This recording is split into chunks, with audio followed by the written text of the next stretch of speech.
경계선 17장 하고 있는데 우리 이재 집사님 준비한 것 발표하고 마무리하겠습니다. 우리 임사님도 가져오지는 않았지만 그 느낀 점이 있을 거 아닙니까? 그죠? 네, 우리 임사님 발표하고 나서 느낀 점 말씀해 주시면 좋겠습니다. 예. 안녕하세요. 오늘 제 17장 무너진 성벽의 재건입니다. 17장에 큰 4번, 5번, 6번 발표하기로 했고요. 4, 5, 6번은 경계선과 혼적인 묶임 및 리더십, 5. 무너진 자기 성벽 다시 세우기, 6. 자아 경계선과 우선순위. 그 중에서 이제 4번을 먼저 말씀드리는데요. 4. 경계선과 혼적인 묶임 및 리더십의 문제. 자기 경계선이 분명치 않은 사람은 쉽게 타인과의 흔적인 묶임이 일어난다. 혼적인 묶임이 일어난다. 또한 경계선이 분명하지 않는 사람이 지도자가 되면 자기를 따르는 이들의 경계선 범하기가 쉽고 자신도 모르게 혼적으로 묶이는 일이 쉽게 발생한다. 그 결과 그런 공동체는 무질서와 큰 불화를 겪거나 붕괴의 위기를 맞게 된다. 5. 무너진 자기 성벽을 다시 세우기. 갈로 열고 1. 먼저 자기 것과 자기 것이 아닌 것의 구별이 필요하다. 자기 것이 아닌 것을 자기 경계선 밖으로 구분하여 내보낸다. 배우자도 자식도 부모도 친구도 나는 아니다. 나 자신이 나와 동일시했던 것이 무엇인가. 내가 누구인지 라이프 스토리를 적어보면서 자기를 발견해보자. 육과 원칙 위에 적용해서 써보기. 이건 제가 나중에 발표하겠습니다. 3. 내가 이해하는 나는 어떤 사람인가. 작은 일, 나의 성격은 어떤 사람인가? 작은 이, 내가 좋아하는 사람, 내가 좋아하는 물건, 나의 취미는 무엇인가? 위의 것들을 좋아하는 이유는 무엇인가? 4. 인간은 관계적 존재이므로 관계 점검을 해보는 것도 필요하다. 하나님과의 관계에서 나는 누구인가? 작은 일, 나에게 하나님은 어떤 분인가? 2. 내가 만난 하나님은 어떤 분인가? 3. 하나님이 나를 위해 주신 것이 무엇인가? 2. 나 스스로 나는 어떤 사람으로 생각하고 있는가? 자상의 문제고요. 이건 3. 나의 부모와 배우자는 나의 자녀는 나를 어떻게 생각하는가? 큰 6번 자아 경계선과 우선순위. 각 나라 간에 국경선이 있고 각 도마다 도의 경계인 도계가, 각 도시마다는 시계, 각 동마다는 동계가 있듯이 예루살렘 성전의 경우에도 예루살렘 성 안에 있어서 그 성전 안에 성소와 지성소가 나누어져 있는데 그 지성소 안에는 1년에 한 차례씩 대속죄일에만 그해.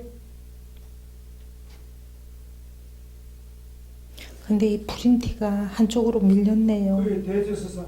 예, 대제사장 한 사람만이 지성소에 들어가 법궤 앞에서 하나님께 제사를 드릴 수 있었다. 마찬가지로 한 개인을 둘러싼 인간관계의 우선순위를 마음으로 정리해보면 성도는 그리스도 안에 있고 그 그리스도는 우리 신자의 마음과 삶의 중심에 있기에 갈라디아서 2장 20절 말씀. 내가 그리스도와 함께 못 박혔나니 그런즉 이제는 내가 산 것이 아니요 내 안에 그리스도께서 사신 것이라.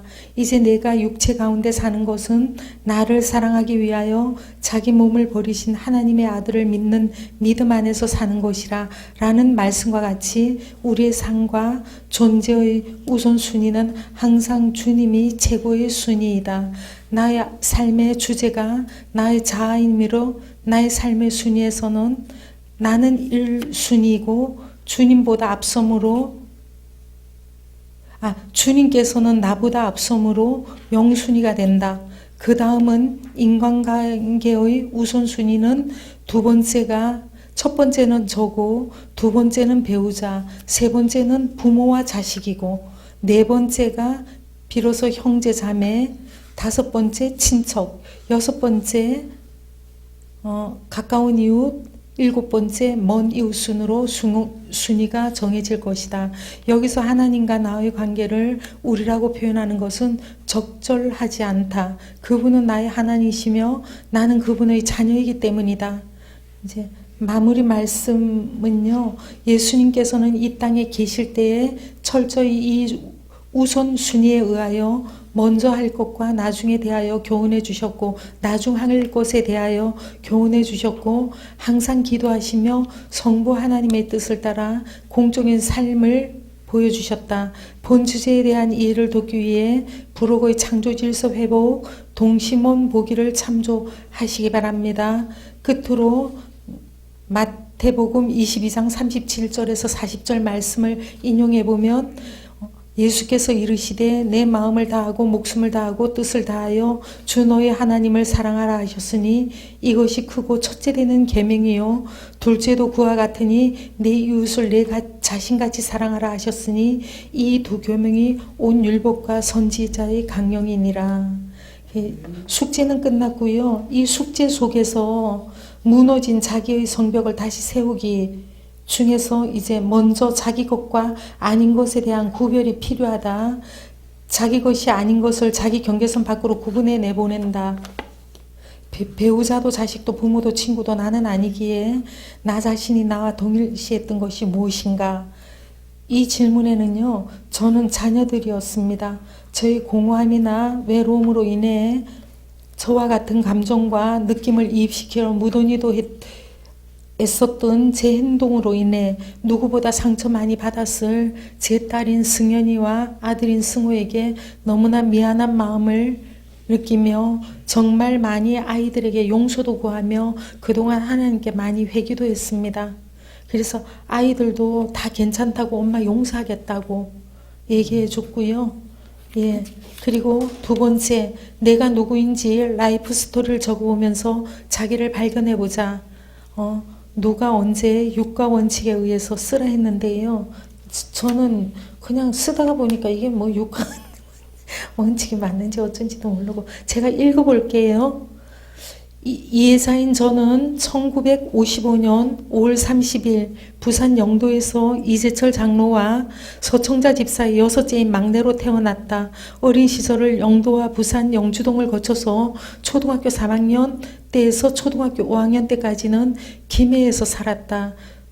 초등학교 6학년 때부터 22살까지는 온천장 식물원 안에서 살면서 부모님의 기독교 신앙 속에서 잘 자란 것 같지만 제 마음은 항상 공허와 하나님에 대한 궁금과 갈망으로 많은 시간을 방황하다가 27세 때 몸과 마음이 병들 대로 병들어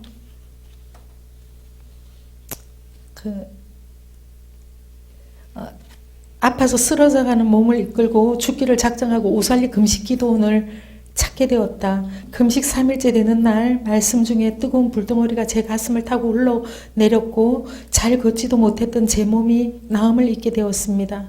올라갈 때는 걷지도 잘 못했어요. 그러나 너무 감사했습니다. 너무나 감사해. 직장 다닐 때도 수요일 집에 돌아오는 길에 시간만 되면 아무 곳에서나 버스를 내려 가까운 교회에 들어가 기쁨으로 예배를 드렸습니다. 그 31살에 예수를 잘 믿겠다고 약속한 남편과 결혼하게 되었는데 교회 예배 때마다 끊임없이 하나님의 말씀을 비판하는 남편을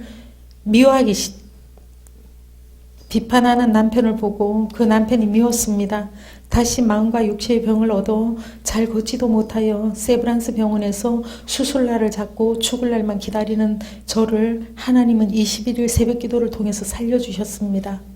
그 후 1년 정도 방방거리며 노방전도도 다니며 기쁘게 전도하고 열심히 봉사도 했지만 여전히 변하지 않고 교회와 말씀을 비판하는 남편에 대한 실망과 미움이 다시 불릴 듯하여 저 역시도 교회를 나가지 않게 되었습니다.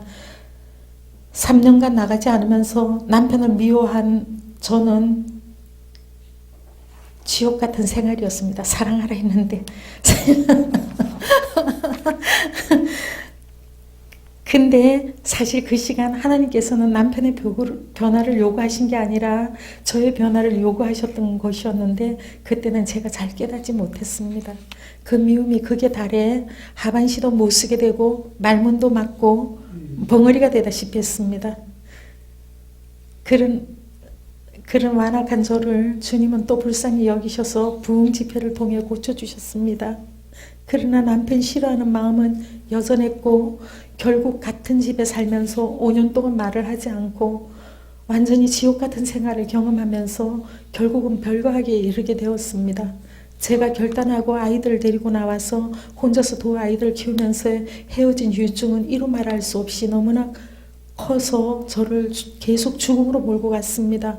고 1학년, 2학년 아이들을 키우면서 가장 아닌 가장이 되어 경제적인 책임감을 죽으라고 하면서 세상의 공허함과 나아지지 않는 재정 문제로 인해 삶의 의욕을 잃고 물에도 뛰어들고 차에도 뛰어들고 16층 되는 옥상에서 뛰어내리려 별짓을 다 했지만 죽지 않았습니다.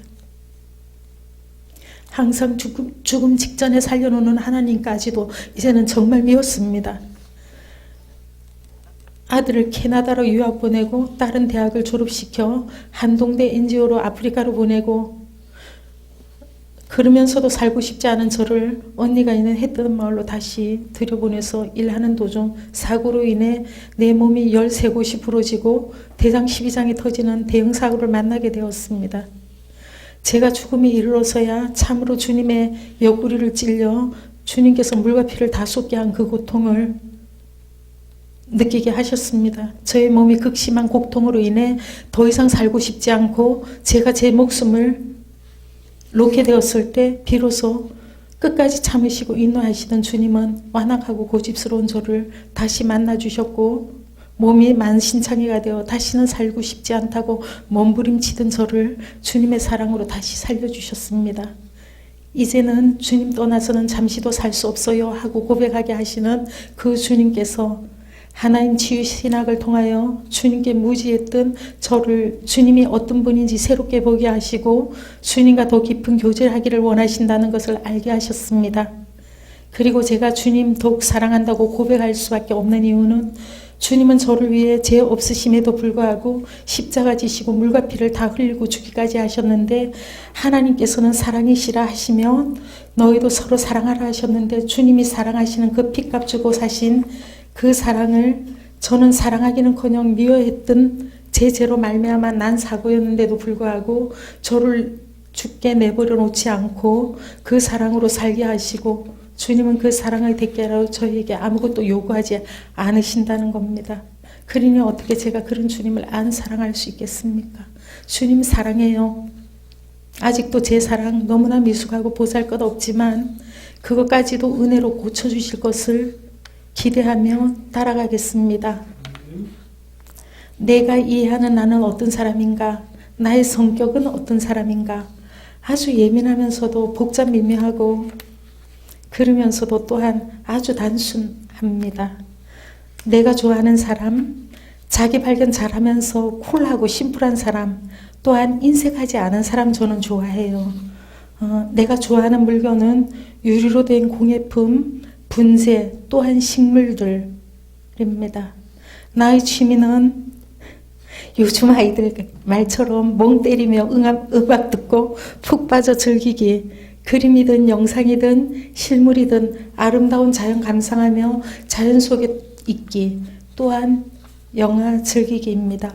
위의 것들을 좋아하는 이유는 무엇인가? 유리 공예품 좋아하는 거는 속이 환히 다 들여다 보여 속을 염려가 없으며 군더더기 없이 투명하고 깔끔하며 구질거리지 않고 조용하며 마음과 생각을 아름답게 만들기 때문에 저는 그런 것들을 좋아합니다. 4. 인간은 관계적인 존재이므로 관점 점검을 해보는 것도 필요하다. 하나님과의 관계에서 나는 누구인가? 물으셨는데요. 이건 말씀 근거 알아야 했는데 내 말씀을 안 썼습니다. 나에게 하나님은 어떤 분이신가? 제가 고백하기는 나의 생명이시며 나의 요새시며 흔들림이 없는 나의 반석이시며 나의 모든 생사복을 주관하시는 구원자이십니다. 2번, 내가 만난 하나님은 어떤 분인가? 끊을 수 없는 사랑입니다. 끊을 수 없는 사랑. 3번, 하나님이 나를 위해 해주신 것이 무엇인가? 내 죄를 사하시고 내 대신 지시고 대신 죽으신 그 십자가에서 다시 사셔서 지금도 여전히 저를 살게 하시는 원동력이 되시는 분입니다.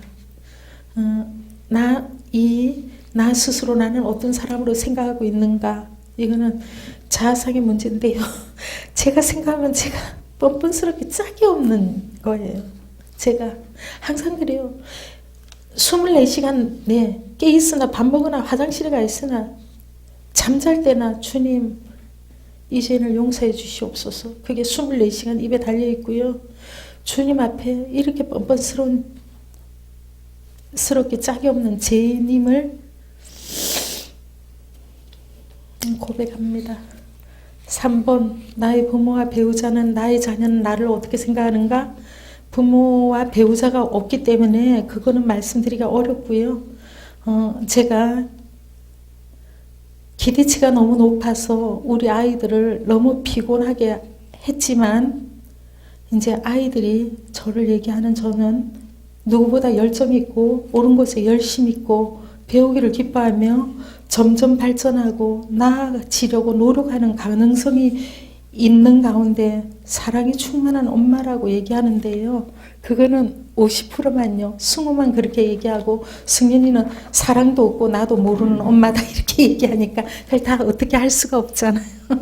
그래서 50%입니다. 감사합니다.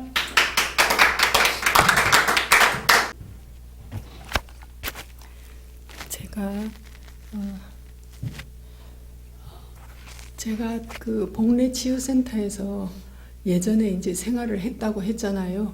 근데 거기서 생활하면서 그 공동체 안에서 많은 어려움이 있었어요. 그래서 저는 나는 참 잘하려고 하는데, 열심히 하려고 하는데, 진실하게 살려고 하는데 어떻게 이렇게 공동체 안에 문제가 많은가? 그리고 어떻게 이 사람들이 전부 예수님의 사랑을 가지고 봉사로 여기까지 온 사람인데 어떻게 이렇게 정말 분열과 분리가 이 안에서 일어나는가? 정말 이율적인 이율 배반적인 그 삶의 모습을 보면서 실망하기도 하고 좌절하기도 했어요. 그래서 거기 이제 있으면서 가끔씩 광주에 시장 보러 갔는데 갈 때마다 이제 운전해주는 집사님이 있었어요. 이제 독신 남자 집사님인데 이 집사님이 아주 이제 저를 아주 좋아해 줬어요. 근데 이 집사님이 딱 차에 타고 한 1시간 반쯤 강주 가잖아요. 딱 가면 계속 이렇게 비판하는 거예요. 주방에 권사님은 어떻고 목사님은 어떻고 하는데 너무너무 싫은 거예요. 그래서 이 집사님은 바깥에 이제 시장이고 어디 바깥에 일 보고 딱 오시면 제가 떡 좋아하니까 항상 떡을 사가지고 사랑하는 전도사님 하고 항상 떡을 바쳐줬어요. 그렇게 사랑해줬어요. 이 집사님이. 그랬는데 막 갈 때마다 그거 들으니까 너무 고통이더라고요. 그래서 제가 한 번은 정색을 하고 집사님 죄송하지만 다른 사람들 좋지 않은 점에 대해서는 이야기 안 했으면 좋겠어요. 그 사람들을 위해서 기도합시다. 제가 정중하게 그랬거든요. 그랬더니 이분이 아주 평소에 분노가 많으신 분이었어요. 그래서 분노를 팍 일으키더니요. 그 다음부터는요. 완전히 그 미움으로 바뀌었어요.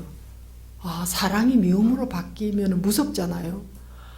사사건건이 사람들이 있는데도 저한테 아주 비판적으로 막 태도가 완전히 뒤집어졌어요. 너무 고통이더라고요. 그래 등등 막 여러 가지 일들이 많이 있었어요. 그런데 이제 제가 뉴질랜드 가가지고 이 바운더리라는 말을 처음 듣고는 이런 게 있나? 그런데 거기에서 바운더리 공부하면서요. 이 공동체의 모든 문제가 바운더리 문제였구나. 그거를 깨달으면서 자유함을 얻었어요. 제가 아주 혼란스러웠거든요. 저는 이게 맞아서 이렇게 하면 다른 사람은 다르게 이야기하는 거예요. 이게 내가 들렀나 어쩌 너무 혼란스러웠어요. 정말 그동안 가치관의 혼란 속에서 살았다고 해도 맞는 이야기였어요. 그런데 이 바운더리 개념을 딱 배우면서 그게 다 이해가 되고 동의가 되고 그리고 이제 정말 정확한 그 잣대 기준 알게 됐어요. 그런데 이제 그 가정상담 공부를 하면서 제 자신이 너무나 바운더리가 없는 사람이었다.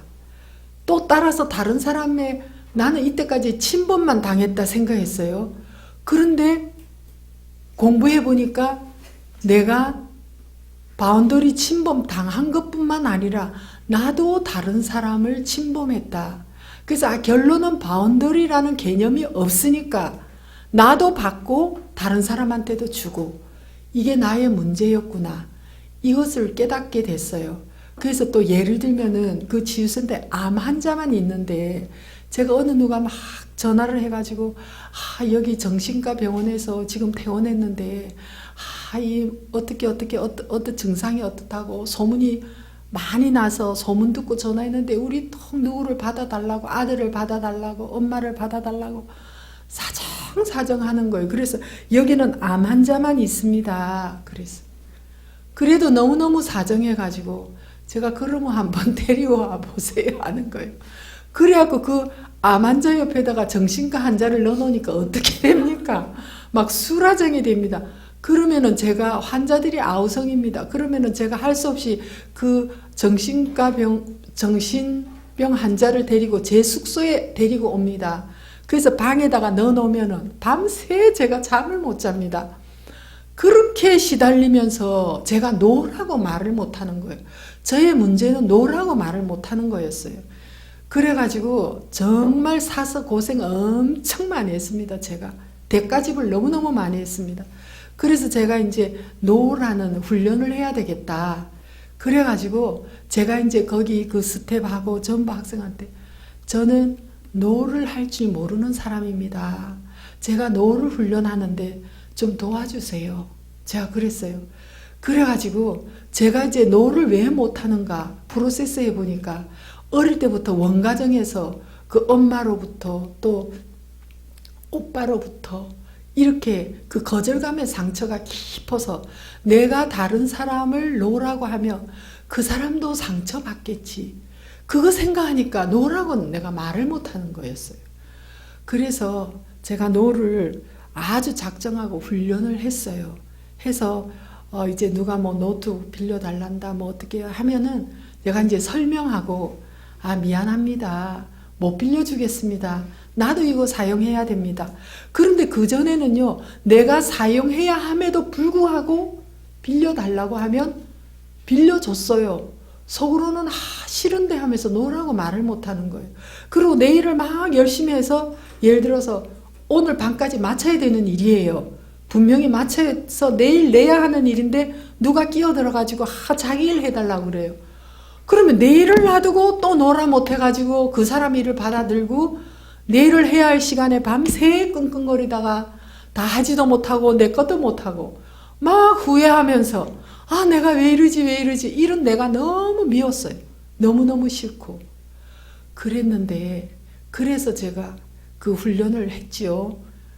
그런데 이제 거기에는 이 바운더리에 대한 개념이나 함께 공부하는 학생이고 뭐 스태프들은 더 성숙한 사람들이니까 그래서 제가 스태프들한테도 뭐 이야기하면 죄송합니다 간사님 제가 이렇게 못하겠습니다. 저 지금 노를 훈련 중에 있습니다. 이렇게 제가 예? 너무 편함.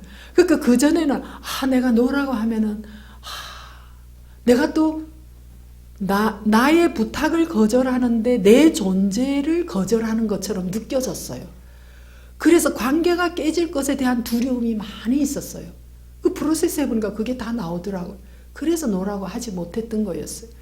그래서 그런 훈련 과정을 통해서 많이 자유하게 됐고 그리고 거짓 죄책감을 제가 많이 가지고 있더라고요.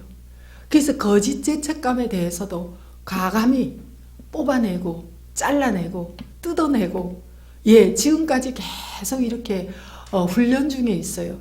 그래서 제가 옛날엔 이제 상담에서 이야기하기는 60세 이상이 되면 변화가 되지 않는다.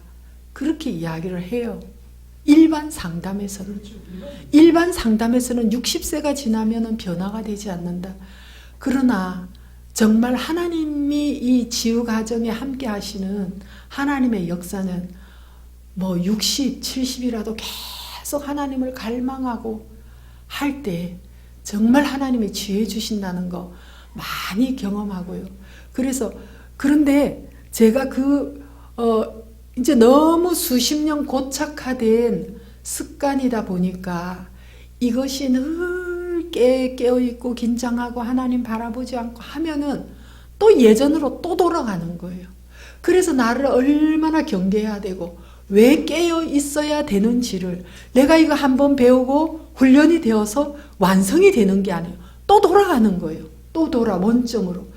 그것을 얼마나 싸워야 되는지, 나 자신하고 나 죄와 싸워야 되고 자아와 싸워야 되고 순간순간 하나님 바라봐야 되고 그러지 않으면 계속 옛날로 돌아가려고 하는 나의 고착화된 습관, 재성, 이게 너무나 무섭다는 걸 갈수록 더 깊이 깨달아요. 그래서 갈수록 완성은 없는, 계속 공사 중에 있는, 그래서 교만할 수 없는, 그래서 하나님을 바라보지 않을 수 없는, 하나님의 은혜를 구하지 않을 수 없는 정말 무력한 차이다. 그것을 갈수록 더 많이 깨닫게 됩니다. 이상입니다. 자, 아까 우리 공부하던 거 잠깐만 정리하고 잠깐 쉬었다 3시부터는 우리 이 목사님 강의해 주시겠습니다.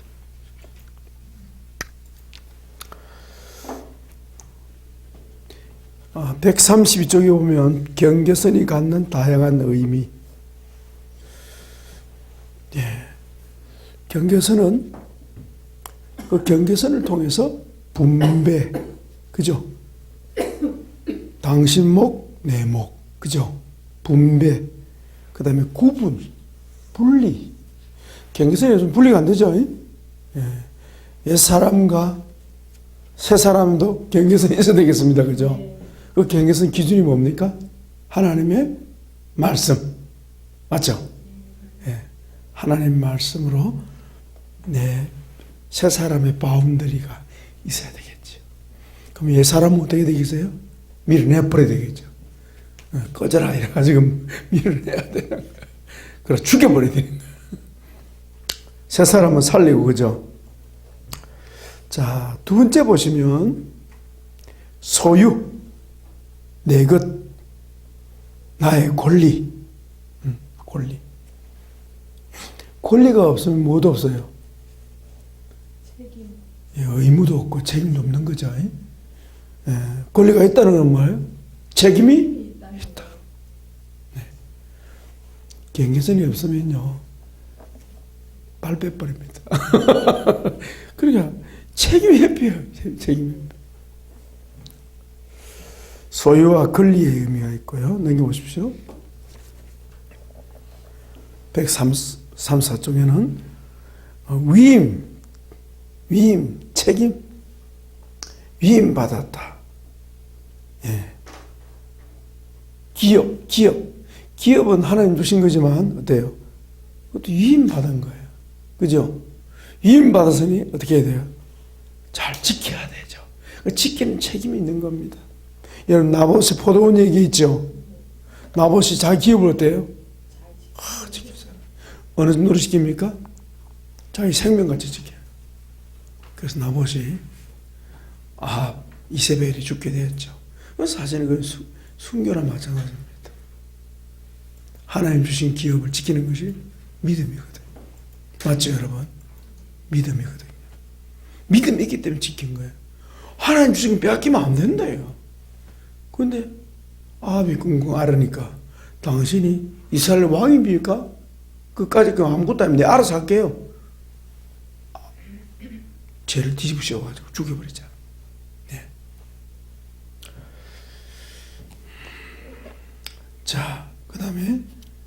경계선의 다양한 적용, 땅에 적용합니다. 그죠? 그 다음 인간관계에 적용하는 것이 바로 자아경계선이죠. 그 다음에 하나님 관계도 적용됩니다. 그죠? 하나님의 경계선. 자, 하나님 경계선 잠깐 봐야 되겠습니다.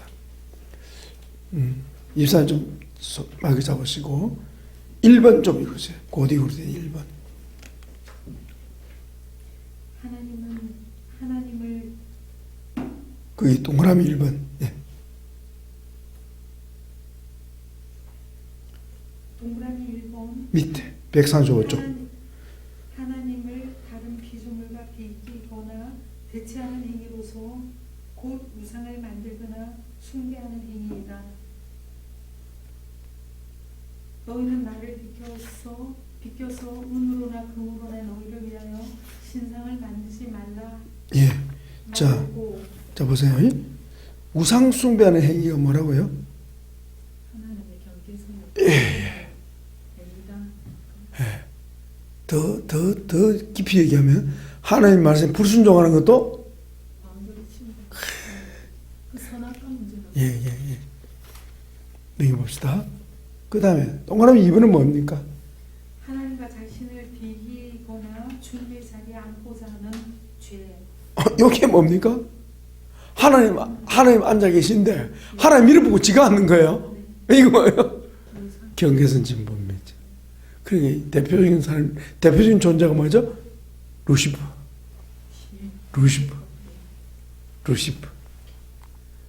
루시퍼는 하나님의 경계를 침범한 거죠. 주님의 자리에 앉고자 하는 죄, 그게 교만이죠. 그죠? 그 다음에 3번은 뭡니까? 집사님 좀 읽으세요. 인간의 자기 숭배. 이것은 피조물인 인간이 적극적으로 하나님 자리에 앉고자 하는 행위이다. 자신을 신격화하는 행위. 사이비 교주들, 특히 신천지 이만희의 사악한 제도. 이게 다 하나님의 경계선을 침범하는 행위예요. 자기 숭배.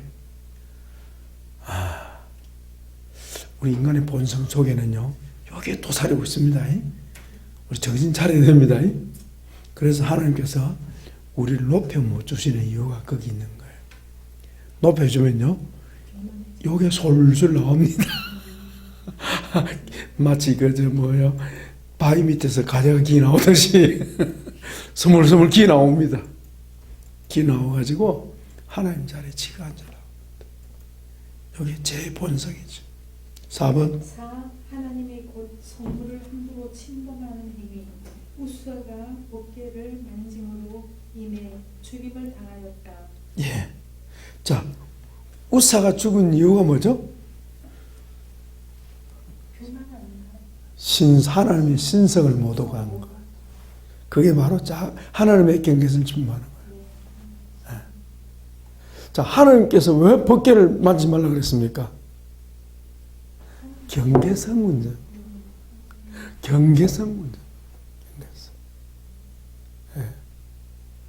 경계선 문제. 경계선 문제.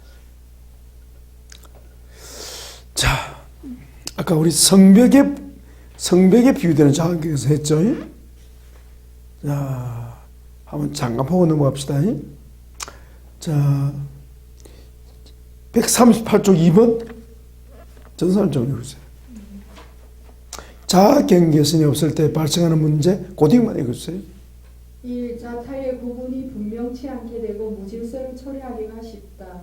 2. 대적이 공격에 올 때 그대로 노출되고 방비를 효과적으로 할 수가 없다. 예, 그 위에 139쪽 위에 경계선이 불분명하게 있는 거 좀 읽어주세요. 되면 항상 힘센 자가 최고가 되기 십상이다. 그 결과 인간 사이에 인권 침해 사례가 빈번히 일어나는 것은 당연한 결과이다.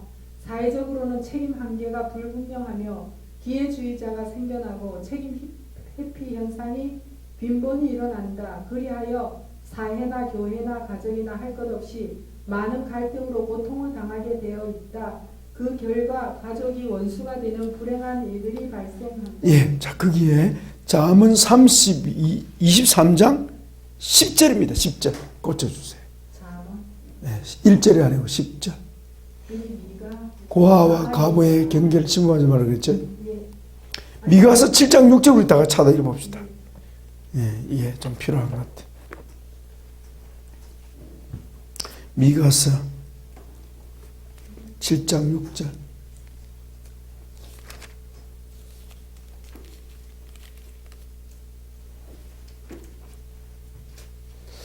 자, 같이 읽어볼까요? 시작. 7장 6절 시작. 아들이 아버지를 멸시하며 딸이 어머니를 대적하며 며느리가 시어머니를 대적하리니 사람의 원수가 곧 자기의 집안 사람이 되리라. 무슨 말입니까? 아들이 아버지를 왜 이런 일이 생기죠? 바운더리 침해하면 예예 바운더리를 침해하면 예 아들이 아버지를 받아버려요. 예? 왜? 자기 살려고. 예, 다 경계성 문제입니다. 그러니 웃지 못할 일이 있죠. 옛날 시어머니가 하나의 극단적인 예입니다만은 아들하고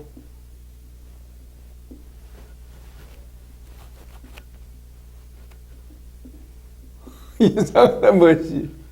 졸라면 잘 들으시네. 시어머니가 아들을 내가 누워 있는데 자기가 중간에 들어가. 이 옛날에 그런 적이 중간에 할머니가 들어가. 종종 있다고 들었어요. 아, 이게 뭐죠? 경계선? 아들의 경계선을 침범해. 그러면 아들이 참다 어떡합니까? 남편이 얼빵하면 자복 어떻게 돼요? 못 참죠? 받아버리는 거죠. 이 얘기예요. 이거 경계선 문제.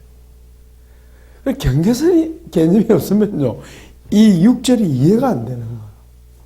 이해가 안 돼. 자, 부부 사이에도 경계선이 있습니까? 없습니까? 보세요. 5절 보세요. 5절. 자, 이번에는 우리 송삼 읽어주세요. 5절. 미가서. 본문에는 안 나옵니다. 미가서 7장 5절.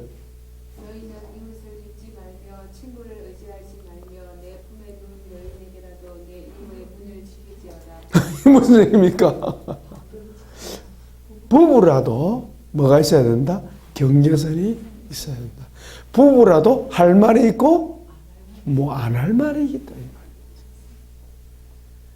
부부라도 할 말이 있고 안 할 말이 있어요. 예. 안할 말이 예. 여기 안할 말이 서로를 공격하는 말이 아니면 다른 사람 얘기를 다른 뭐? 사람 얘기하지 말고 공격하는 말이 기타 등등. 자, 원칙을 말하는 겁니다. 성경 원칙을 말하는 거예요. 그러니까 아내를 의심하라 말이 아니고 뭘 해야 된다? 경계선이 있다. 부부의 경계선이 있고 또 가족의 경계선이 있다. 부모 자식 간의 경계선이 있고 예, 형제 간의 경계선이 있고 다 경계선이 있다. 왜? 우리 인간은 독립적인 존재이기 때문입니다. 하나님 그렇게 만들어 놓으셨어요.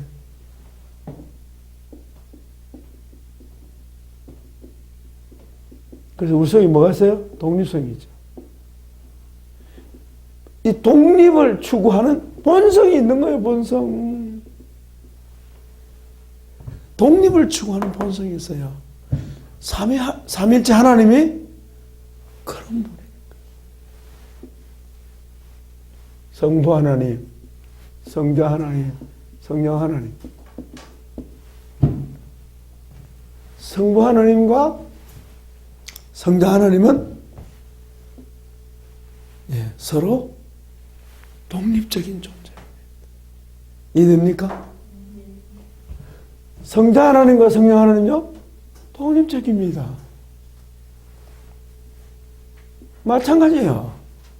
그래서 성부 하나님은 성자 하나님이 아니시고, 성자 하나님은 성녀 하나님이 아니시고, 성녀 하나님은 성부 하나님이 아니시고, 성자 하나님이 아니시다. 이 말은 독립적이다. 예. 그래서 하나님은 세 분이시다. 세 분이 완전한 하나로 존재하십니다. 그렇지만 삼위 하나님은 분리되지 아니하십니다. 항상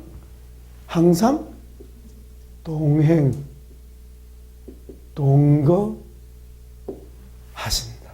항상 동거. 동사 하신다. 잘 말씀해요. 동사. 같이 일하신다. 동행하고 동사 비슷하지만 그래도 같이 일하신다. 함께 일하신다. 그러나 삼위 하나님의 역할이 다 다르다. 아버지 하나님께서 말씀하시지만, 그죠? 항상 우리에게 다가오실 때 누가 말씀합니까? 성자 하나님이 말씀하시고요. 또 성령 하나님이 말씀하시는데, 성령 하나님은 누구를 통해서? 예수님을 통해서 말씀하신다. 예수님의 이름으로 말씀하신다. 예수님 이름 뭔데요? 예수님은 여호와의 말씀. 그래서 성경을 통해서 말씀하시기를 기뻐하신다.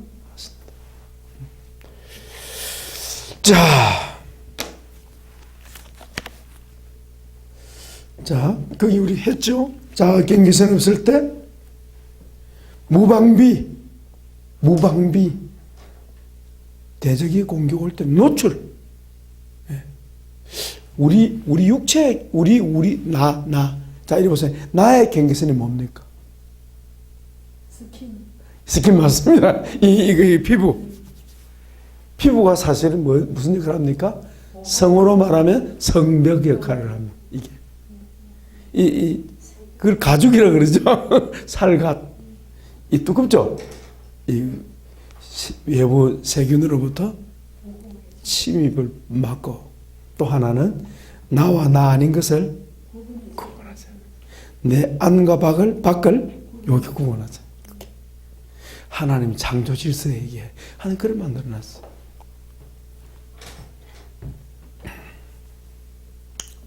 자, 3번은 뭐죠? 자기 것이 분명치 않으므로, 뭐가 없으면 경계선이 없을 때 자기 것이 분명치 않으므로 인해 자기를 세우는 것이나 지키는 것이 불가능하고, 또 뭐요? 또 문제가 또 있겠지. 뺏긴다. 아낀다. 같은 내용입니다만은, 예. 거기에 아낀다. 하나 초월해 놓으세요. 뺏긴다.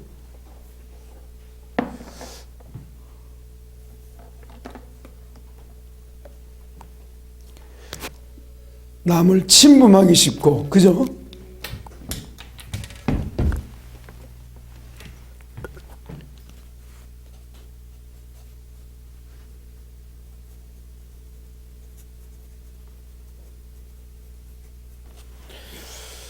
그 다음에 유익.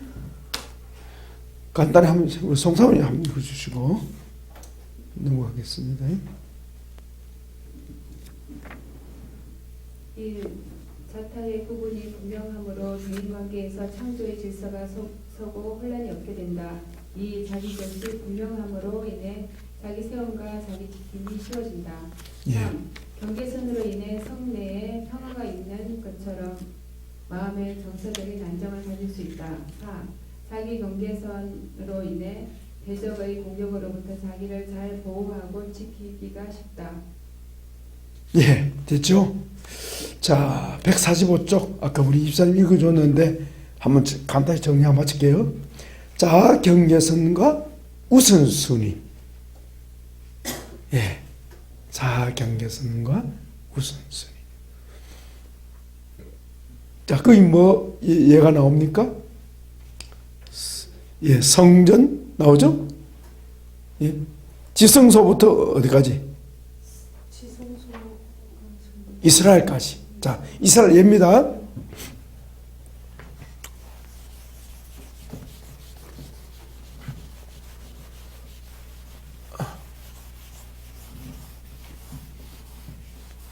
아까 우리 성전에 비유됐죠? 경계선이, 그죠? 그죠? 성전이 아니고, 성. 예, 자, 그려볼게요. 자, 이게 이스라엘 나라를 합시다.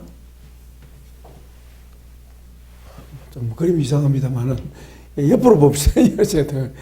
자, 이스라엘 안에, 이스라엘 국가 안에, 그죠? 이스라엘 국가 안에 뭐가 있어요? 예루살렘.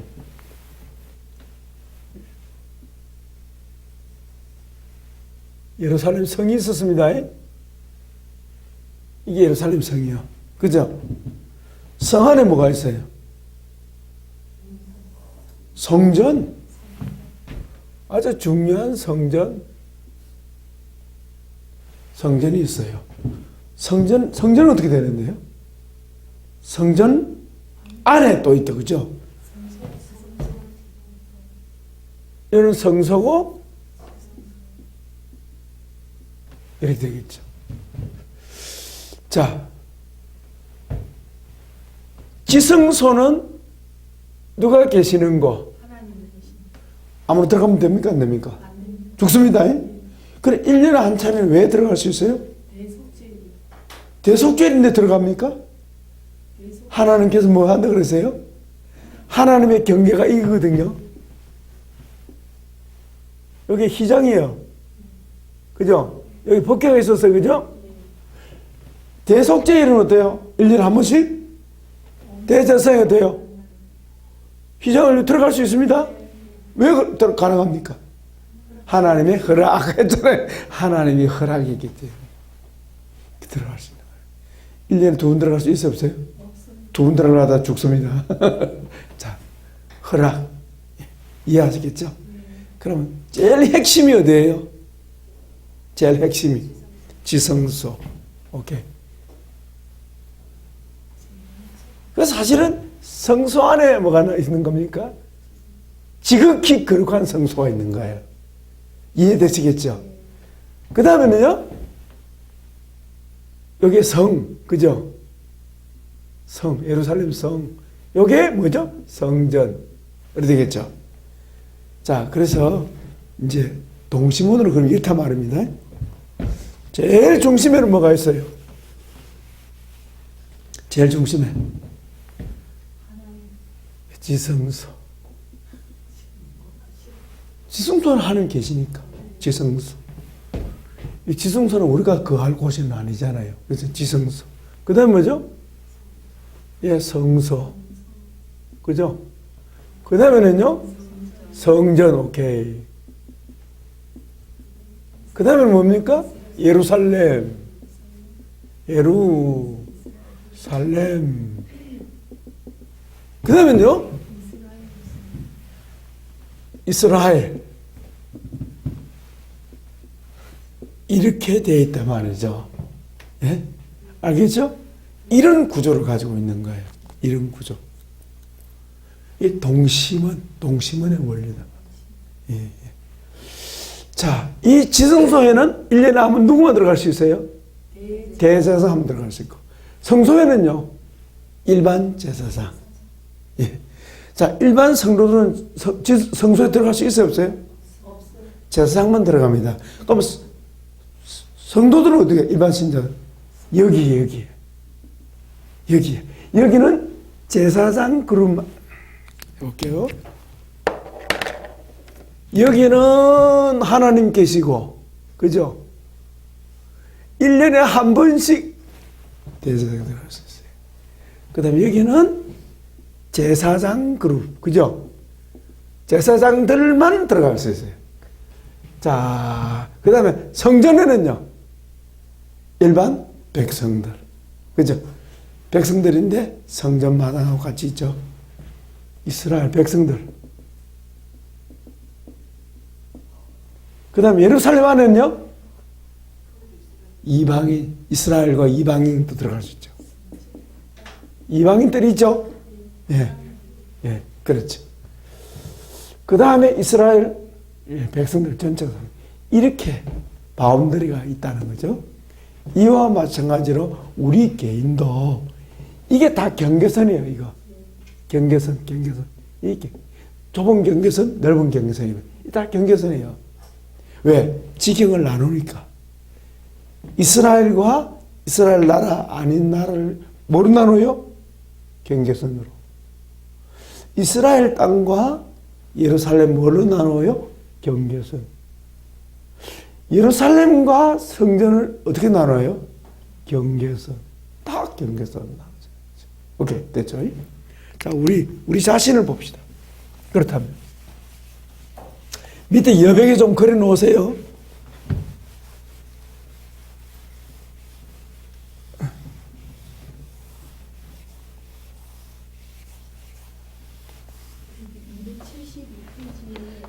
예.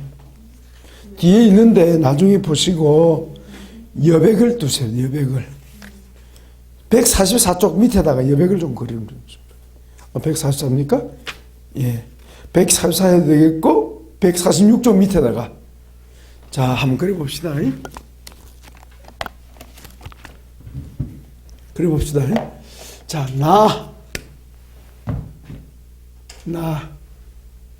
나라는 존재입니다. 나라는 존재 중심에 뭐가 있습니까? 나라. 예, 그렇지. 예수님. 여기 나요. 난데, 나 안에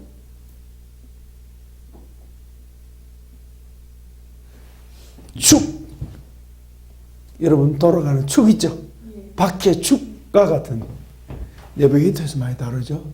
중심 대신 그리스도. 축. 삶의 축. 그리스도. 그래서 나가 있고 여기는 예수님이 계시고. 자, 그 다음에 나에게 가장 가까운 이웃이 누굽니까? 아니, 나에게 가장 가까운 이웃. 배우자죠.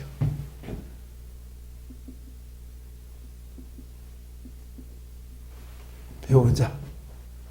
그 다음에는요? 예. 자식은요? 예. 부, 모, 자식. 이렇게 되겠죠. 맞습니까? 그 다음에는요? 예. 형제, 자매. 또요? 예? 형제, 자매, 자매는?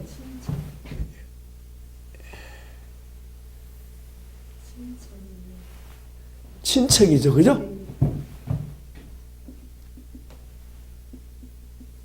친척이고, 가까운 이웃. 가까운 이웃. 먼 이웃 말고, 이웃. 먼 이웃도 되겠죠? 먼 이웃, 여기는. 그 다음엔요?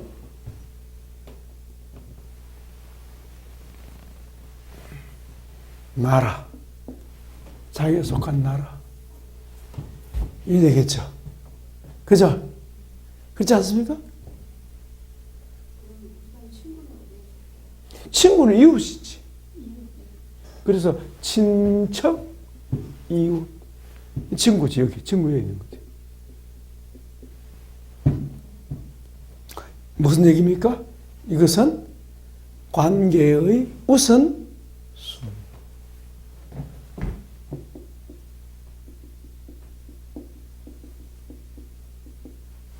우선순위죠.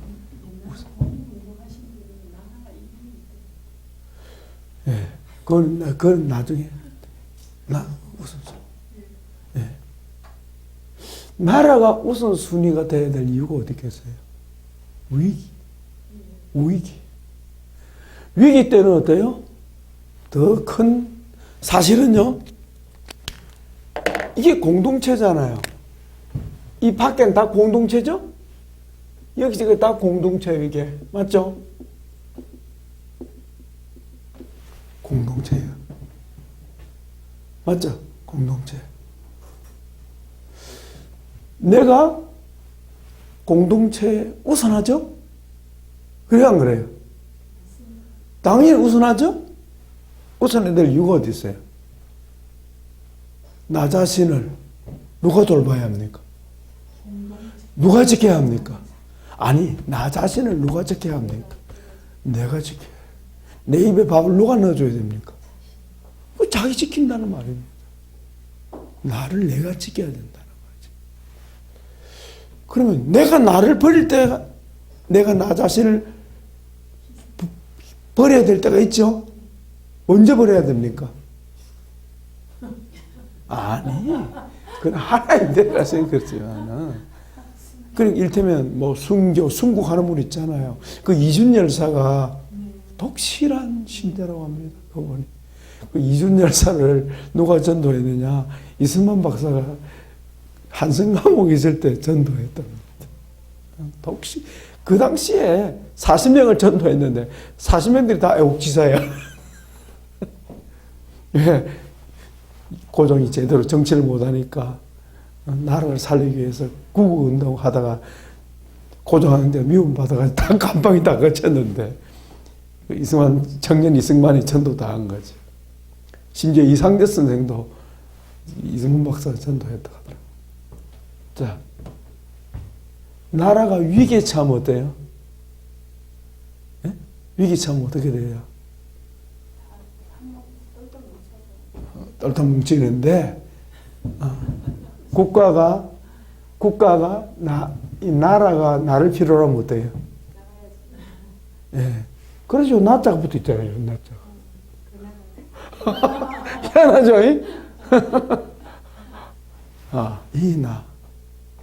이 나를 위해서 우리는 어떻게 해야 돼요?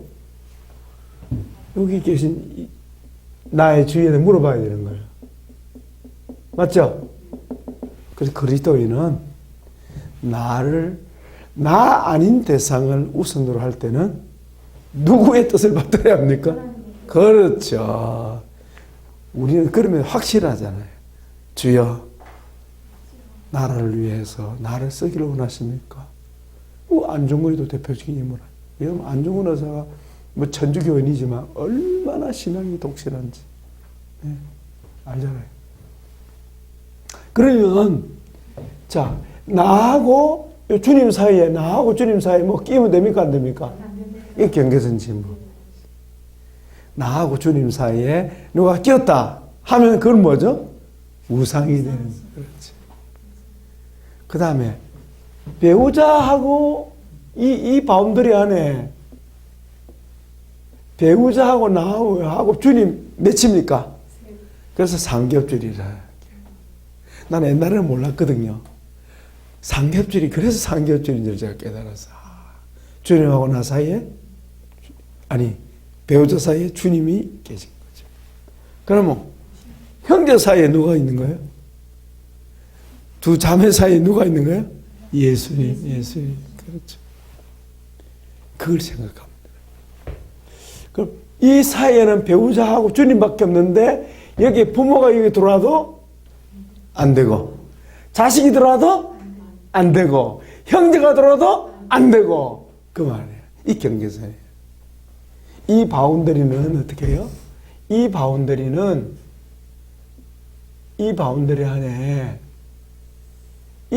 안에 누가 있어요? 예수님, 나, 배우자, 3자 외에는 이 바운더리 안에 들어가면 안 되는 거예요. 그러면 들어오면 이게 뭐냐? 이걸 이제 정서적인 간암이라고. 정서적 간암이라.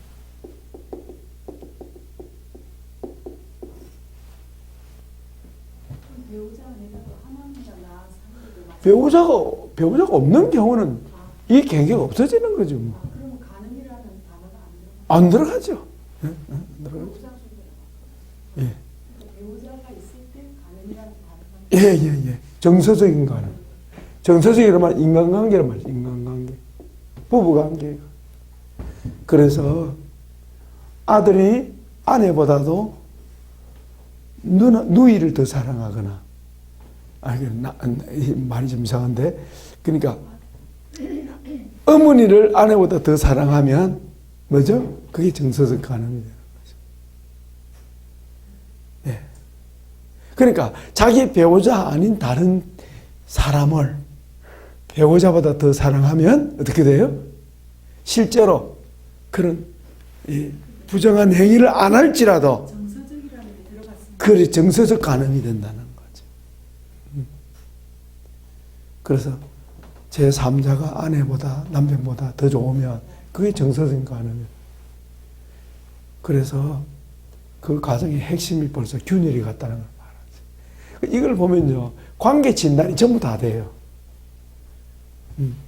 관계 진단 전부 다. 이제 요거는 동그라미 걸어놔 놓고 이걸 다 안 보여주고 자기가 어디 있는 물어보면요. 자기가 어떤 사람 여기 있다, 여기 있다. 건강하지 못한 사람이죠. 자, 여러분 거기 보면 성경 구절 나오잖아요. 14장, 146페이지. 거기 성경 구절. 마음을 다하고 목숨 다하고 뜻 다하여 마태복음 21장 밑에 그 나오잖아요. 146조. 거기 하나님 사랑하는 것이 첫째. 그러면 하나님하고 나하고 사이에 아무것도 없어야 한다. 두 번째는 뭡니까? 자신. 그 다음에 이웃인데 그 이웃 가운데 넘버원이 뭡니까? 배우자. 배우자가 된다. 배우자. 이걸 우리나라에서는 뭐라 그러죠? 이 관계를 촌수라고 그러죠. 촌수. 촌수. 마디 천자죠? 촌수. 촌수. 촌수가 몇 촌이냐? 부부는 몇 촌입니까?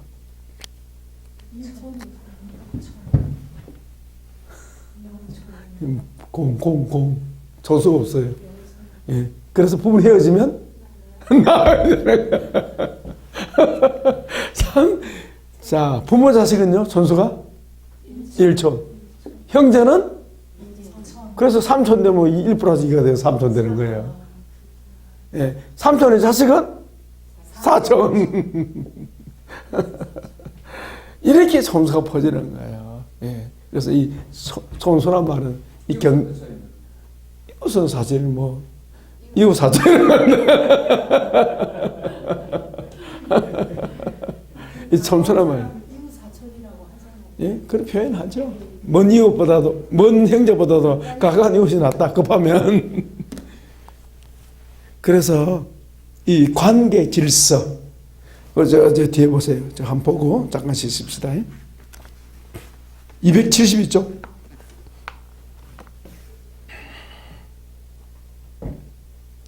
자, 이 그림을 주면서 이제 해보라는 거예요. 자기가 어디 있는지. 그렇게 보면 자기가 없는 사람은요, 맨 가운데 내려갑니다. 네. 가운데 누가 있는데 자기 아들이라고 하고 어떤 사람은 자기 아내라 그러고 그런 경우 있더라고요. 참고하시고 그 다음에는 우리 18장은 5분 쉬었다가 이 목사님 강의해 주시겠습니다.